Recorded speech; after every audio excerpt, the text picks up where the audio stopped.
Welcome, everyone, and thank you for joining me today. We made it to Wednesday, right? Halfway through the week. I hope everybody's week is going outstanding so far. We're, kind of seeing a little shakeup in the industry right now as far as rates and volumes and things. As I mentioned in yesterday's video, I wanted to about the struggles that freight brokers face. And the challenges that they go through. On the flip side of that, I wanted to talk about some of the things that trucking companies go through. So hopefully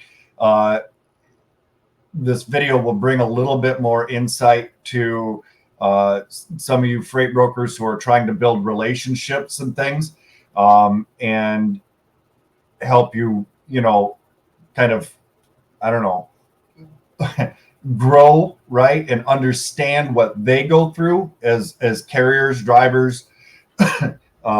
And I think that, like I mentioned in yesterday's video, I think the more that we understand each other, the better off we all are. I've always believed that. Like I said, when I first started out in the industry, I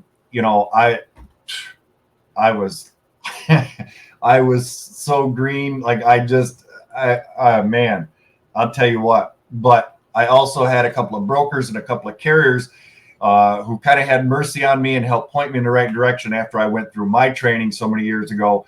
And it really benefited me a lot. And by really, truly absorbing what they were telling me, I kind of was able to put together that connection, right? And it really helped me grow as a freight broker. And I've dispatched trucks in the past. I drove a straight truck for a short while for a company years ago before I even really got started. But we didn't work with brokers or anything. It was more like just local delivery orders and that kind of thing. It was like regular stuff. So, but yeah, there's things that I think that we all need to consider about the other. Like I said, when we're building relationships and, what everybody goes through and how it affects the other person, right? The other company. So, again, my name is Tim. This is Freight Master Resources, where we provide tips, tools, resources, industry news, to help you grow and be more successful as a trucking company, freight broker, freight agent. Okay. I'm going to pop up my email right now real quick, and I'll pop it up again later for you guys. But if you want to reach out to me at all, I got a few emails. I actually got one asking me to do a collab with another channel. I have to look into that a little bit further, but whether I'll do that or not.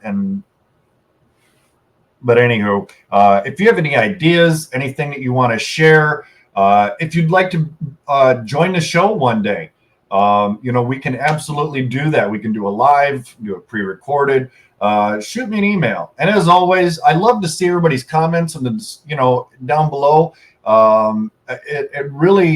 It helps me out a lot, to get everybody's feedback. And, I love answering the questions, and I hope that I've gotten to everybody. I try to stay on top of that as much as humanly possible, right? So there's more of you than there is of me. So I hope I didn't miss anybody. And if I did, I apologize. And I'll end up going through comments and things again today and making sure that I didn't miss anybody. So I guess without any further ado, we'll jump into it. Like I said, today's video is on 7 challenges that trucking companies face. Running a trucking company comes with a set of significant challenges. Okay. And again, I hope that you brokers are paying attention. This isn't just for somebody looking to start a trucking company, or, things to consider if you're a fairly new trucking company. But I really hope that this helps out brokers understand carriers better. Okay. So I kind of broke this down, like I said, into 7 parts. And I'm going to list some of the biggest hurdles that, these businesses face. One of those is driver shortages, right? Finding and keeping qualified drivers is a major issue. Long hours, demanding schedules, low pay in some segments of the industry make it tough to attract and retain talent, right? There's good drivers and there's bad drivers out there. And unfortunately, the turnover rate is not, it's bad, right? That's about all I'm going to say on that. If you guys want to elaborate on that, again, leave a comment down below. Obviously, this is a big one, and I should have made this number one, but rising costs, okay? Even though I know that recently we've seen fuel come down, you know, just a smidge, fuel, insurance, truck maintenance are all significant expenses that can eat into their profits, okay? Trucking companies have to find a balance between keeping their rates competitive and covering their own costs, okay? So, you know, especially if you're an owner operator, small fleet owner, you know, seeing some of like the, you know, and you're running dry van, seeing some of these rates, like, you know, you look at the spot market and I've seen some rates and they were like $1.09, right? And I just thought, you know, it always amazes me when I see that kind of stuff. And I understand the reasons why the market rate is what it is. But at the same time, when I have a relationship with a carrier, and again, I'm speaking for myself personally, right? This is my opinions, my, you know, and if you guys have a different opinion on it, then so be it.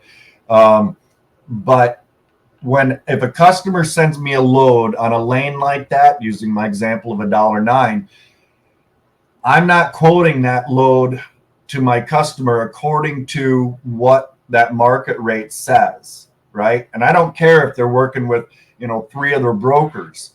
They know, you know, if I've worked with them long enough, what the actual cost of moving that load is going to be, because I'm going to be fair, right? I'm not going to be the most expensive, but I'm not going to be the cheapest either. Because again, I'm there to build that relationship. And I think that the more brokers kind of get on board with that, again, my opinion, with that mindset, the better off we'll all be. It's easier said than done in a lot of cases. In fact, I just lost the lane yesterday. We knew what it was going to cost, the challenges that were involved in it, the short time constraints that they allowed us, you know, all the accessorials that were involved. It was kind of a complex sort of a thing. And unfortunately, we were just a little bit too high. You know, I'm going to see if there's any way we can wiggle that a little bit today. And hopefully we can kind of get that back. But if not, you know, hey, I tried. And unfortunately, not every dedicated, every, you know, load is going to work out in everybody's favor. But yeah, I know that, like, using my example again, I got off track there a little bit. Is at $1.09, I more or less would rather, if it's a spot load, I will post that load without a rate, and then talk to my carriers, right? Talk to those carriers that are calling in. And if I know that I've got a carrier that I've used in the past, I'll reach out to them and say, hey, what's it going to take to move this? You know, that's kind of the way it was done back in the day. For those of you that, you know, are newer to the industry, is on spot loads, what we would do was, you know, we would talk to like 3 to 5 carriers, you know, kind of figure out that average and quote accordingly, right? And that's the way I pretty much still do it, because $1.09, they're what, covering their fuel, you know. It's not, and if that, maybe, I don't have my calculator handy, and I'm not going to bore you with that, but anyway, it's the idea being is that, like, I want to be able to take care of the customer, and I need to be able to take care of my carrier, who is also my customer, right? So I hope that, you know, some of you out there maybe try to implement that, you know, or at least give it a shot, especially as we start to see, you know, rates kind of start to tick just a little bit upward again. Like I mentioned in previous video about, the market rates and volumes kind of coming up, it's going to be very slow. It's going to be very gradual. There's not going to be a big explosion like we've seen, in previous year trends. We're probably not going to see anything real significant until 2025, like I said, but it does mirror that 2017, 2018 very closely. So there's going to be some similarities there, but don't expect an overnight jump in the market, right? Moving on, number 3 is tight margins, right? Wow, I'm getting tongue-tied. The trucking industry is competitive and profit margins can be slim, okay? Companies need to be efficient in their operations and negotiate well with customers to stay afloat, okay? This kind of goes into, your negotiations. Don't outprice yourself, but don't underbid either. Don't get caught in that trap, okay? And I'll kind of leave that, as it is. This is another biggie. Government regulations, okay? There are many regulations that trucking companies need to comply with, which can add to their administrative burden and cost, all right? It seems like you can't hardly take a step or turn your head without, some new mandate, some new regulation, popping up. And, it's, well, scheduling delays. Now, brokers, this is another one that I want you to really pay attention to, because I talked to a lot of drivers, a lot of, about issues, because, some of you, we talk on a regular basis, and unexpected delays at loading docks, traffic jams, bad weather can all disrupt schedules and make it difficult for companies to meet deadlines. On top of that, which I wish I would have added this in my notes, but I'm going to just wing it right now, is if you, as a broker, if you're setting up an appointment for a carrier, make sure you set it up. Okay, I understand that sometimes mistakes can happen, but you would be surprised. The number of carriers that I talked to, they're like, well, I had an 11 a.m. appointment and I got there and they don't even have me on, right? For delivery, let's say. And, the broker said, yep, your appointment's for 11. And then they never made the appointment, right? Now, for you as carriers, drivers, call the receiver or call the shipper and verify that your appointment is there. Okay. I understand that it's an extra step for you and it's unfortunate that, you have to kind of follow up and everything, but for your own sake, make sure that that appointment has been scheduled. Let them know who you are, what you're there to pick up, give them your pickup number, your reference number, whatever it is, if you have one, and, say, hey, just wanted to verify my 11 a.m., pickup or delivery.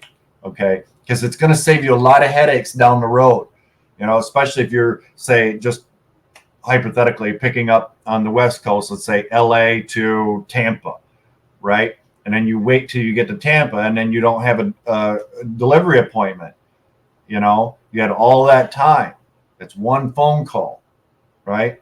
And I understand it's a little bit of a pain, but check. It's going to save you a lot of headaches down the road, because they, even if you don't check after you picked up, maybe by the time you get kind of toward Texas or something, at least that gets you another day and a half, whatever, to, make sure that you're on that schedule. And if there is a problem, maybe the broker can resolve it for you. But yeah, as brokers, you wouldn't want anybody to do that to you. Don't do it to your drivers. Okay. Don't do it to your carriers.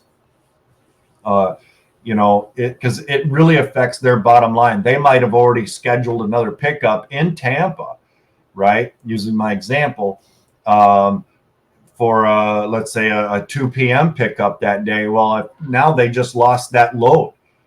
Okay.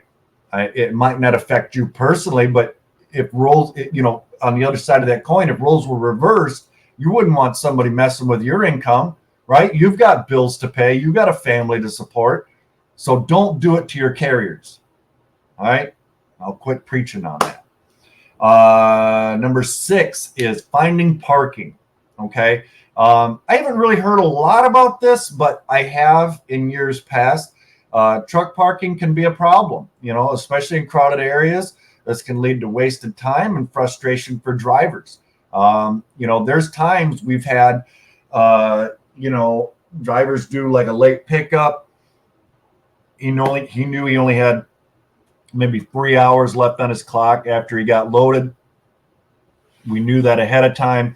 And I said, well, where are you stopping? And, I would actually call and reserve a spot for him, because we knew that that area was typically packed, right? And it can be very difficult to find a spot. So, there's times in the past where we've done that, as a courtesy to the driver so that they didn't have to, deal with that. They're busy picking up the load, and dealing with all of that traffic and things. Especially going back to my example of LA, if you've been to LA, you know what LA traffic can be like. So, and then number 7, the overall economy, right? The trucking industry is very sensitive to economic conditions. When the economy slows down, demand for freight transportation can fall, hurting trucking companies' bottom lines, right? We kind of sort of going through that, these past 2 years. Economy in a downturn, volumes fell off, and just not the freight out there, right? Capacity was here, freight was here. What do you think is going to happen? Market rates drop, right? And it's utmost simplistic terms.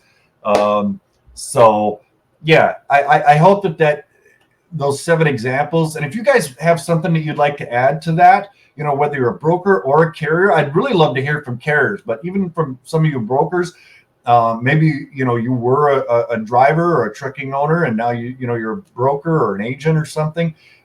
You've got something to add. I love everybody's input, right? Like I mentioned in the beginning, and usually in every video, I love reading everybody's comments, right? I really, truly do. From its most simplistic comment to, questions to elaborating on maybe something that I had mentioned or talked about that day. So yeah, I'd love your feedback on that. Again, shoot me an email if you guys need anything. Don't forget our tools and resources in the description down below. Those are the ones that I recommend, that I use, and I've been absolutely happy with them. So whether it's, meeting carriers, vetting carriers, meeting shippers, factoring, load boards, whatever. If you need a recommendation, a tool, a service that I don't have listed, let me know. Email me. And if it's a, something that I don't deal with, I usually know somebody who can recommend something. I get some really great people. This is, oh yeah, I've used them for years or something, and don't be afraid to shop around, right? Don't let yourself get caught up into, well, they said this. So anyway, because I hear that, and then later on, 3 months later, they're going, I should have listened to him, but it is what it is. So anywho, guys, I won't take up any more of your day. Like I said, happy Wednesday. I hope everybody's having a great one. Let's finish out the week strong. And I hope that everybody, especially for you brokers, heed some of the things that I talked about in this video, and do right by your carriers, right? If you're building relationships and things, because if you're not already doing it, building those relationships with your carriers, it's going to bite you in the butt pretty soon, right? Like I said, as we start to see the market get better, volumes kind of increase, and even though it's going to be a slow, uptick in the market, you need to build those relationships now, right? Same thing for you carriers, right? You get started on building those shipper and those broker relationships now, and it'll really help you out very, very soon. Okay. So anywho, have a great day. As always, be kind to one another. Bye-bye now.